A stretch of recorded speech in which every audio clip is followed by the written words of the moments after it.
청소년 여러분, 안녕하세요. 저는 생태환경교육센터 포레스트의 숲해설가 이혜림이라고 합니다. 반갑습니다. 앞서 지구에 찾아온 환경위기에 대해 알아보았고, 기후위기의 대안으로서 숲에 대해 함께 이야기 나누어 보았습니다. 이번 시간에는 뜨거운 지구, 고마운 숲을 위해 우리가 할 수 있는 일로서 숲을 위한 작은 실천 한 가지를 함께 해보도록 하겠습니다. 우리 주변에는 이런 숲을 지키는 사람들이 있답니다. 어떤 일을 하는지 소개를 좀 해드리려고 해요. 지금 보이는 사진은 나무를 심고 있는 모습입니다. 바로 산불 피해지 복원을 위해서 시민들이 힘을 합쳐 나무를 심고 있는데요. 강원도는 매년 봄철 산불로 인해서 큰 어려움을 겪고 있습니다.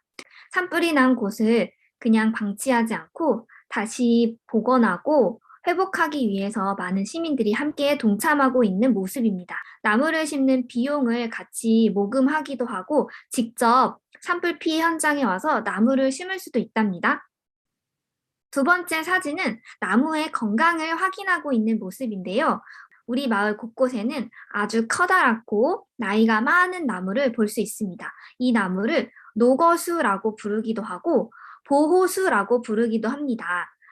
이 커다란 나무는 100년, 500년, 1000년이 넘는 시간 동안 우리 마을에서 함께 좋은 쉼터이자 삶의 공간이 되어주고 있는데요.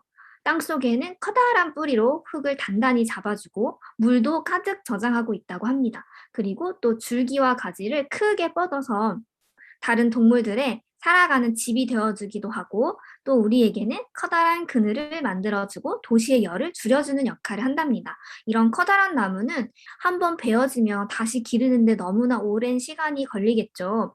그래서 함부로 베지 않고 또 죽지 않도록 많은 시민들이 나무가 건강한지 함께 살피는 활동도 하고 있다고 합니다.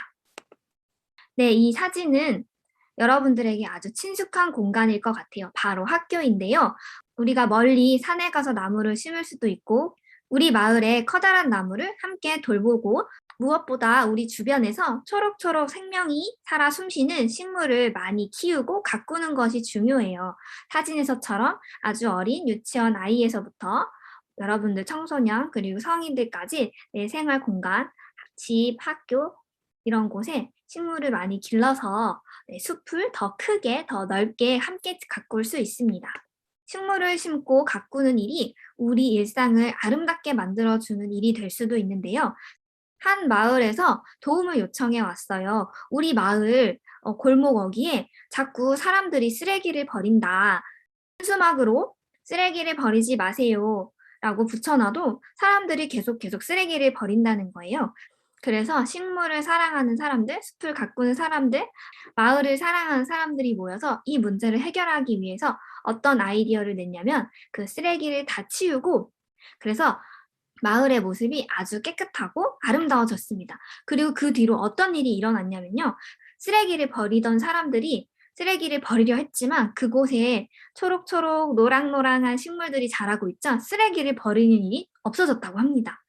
이처럼 우리 동네에 식물을 심고 가꾸는 일이 마을의 문제를 해결하는 일이 될 수도 있답니다. 그래서 동네 곳곳에는 이렇게 아름다운 예술 작품들이 등장하기 시작했어요.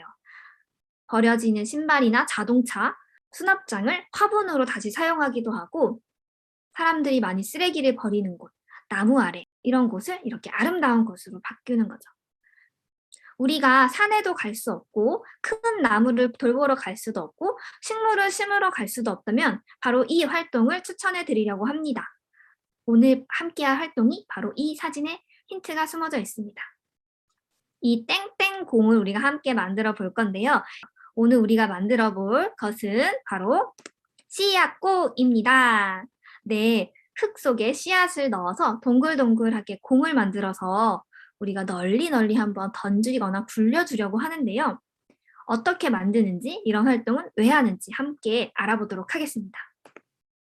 오늘의 주인공 씨앗은 바로 이 숲에서 왔고 다시 숲으로 돌아갈 예정입니다. 씨앗공을 만들기 위해 필요한 재료는 꽃과 나무가 자라기 위해 필요한 것과 같은데요. 여러분, 꽃과 나무가 자라기 위해서는 무엇이 필요한가요? 햇빛도 필요하고요. 물도 필요하고 흙도 필요하고 또 영양분도 필요하고요.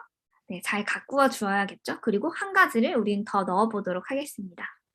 그러면 오늘의 주인공이자 가장 중요한 재료인 씨앗에 대해 한번 알아보겠습니다. 이렇게 4가지의 씨앗을 준비했어요. 먼저 씨앗을 관찰할 건데요. 씨앗을 관찰하는 방법에도 여러 가지가 있답니다. 일단 우리의 몸을 다 사용해 보는 거예요. 눈, 코, 귀, 그리고 손의 감각을 한번 이용해 볼 거예요. 어떤 모양인지 잘 들여다보고 또 어떤 색깔인지 그리고 손으로 잡았을 때 느낌은 어떤지 무게는 어떤지 그리고 향기를 맡아보기도 하고 또 이렇게 귀에 대고 소리를 들어봐도 좋을 것 같아요. 마지막으로 이게 과연 어떤 꽃으로 자라게 될까 상상해 본다면 더욱 좋은 씨앗을 관찰하는 방법이 되겠죠. 잠시 영상을 멈추고 씨앗을 관찰해도 좋고요. 이따가 씨앗공을 만들 때 그때 충분히 씨앗을 관찰해보는 시간을 갖도록 하겠습니다. 네, 씨앗 관찰이 끝났다면 이제 씨앗의 이름과 어떤 꽃으로 피어날지 한번 볼게요.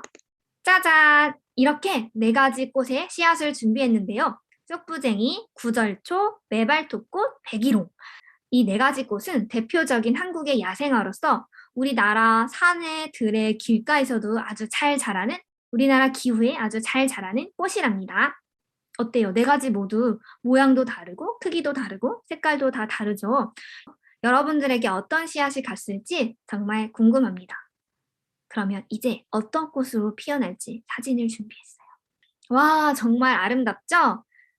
직접 꽃을 만지거나 향기를 맡아볼 순 없지만 한번 눈으로 어떤 모양인지 어떤 색깔을 갖고 있는지 한번 들여다보도록 하겠습니다.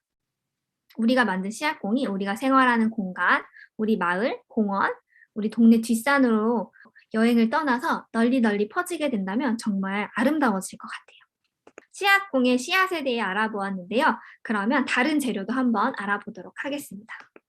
씨앗공을 만들 때 필요한 재료는 먼저 씨앗이 필요하고요. 흙이 필요합니다. 그리고 잘 반죽하기 위해서 물을 넣을 건데요. 잘 뭉쳐지지 않아서 저희는 전분가루를 넣을 거예요. 이 전분가루는 감자나 옥수수에서 추출한 가루로 잘 반죽될 수 있도록 도와주고 나중에는 영양분이 되어준답니다. 그리고 어떤 마음을 한번 넣어볼 거예요.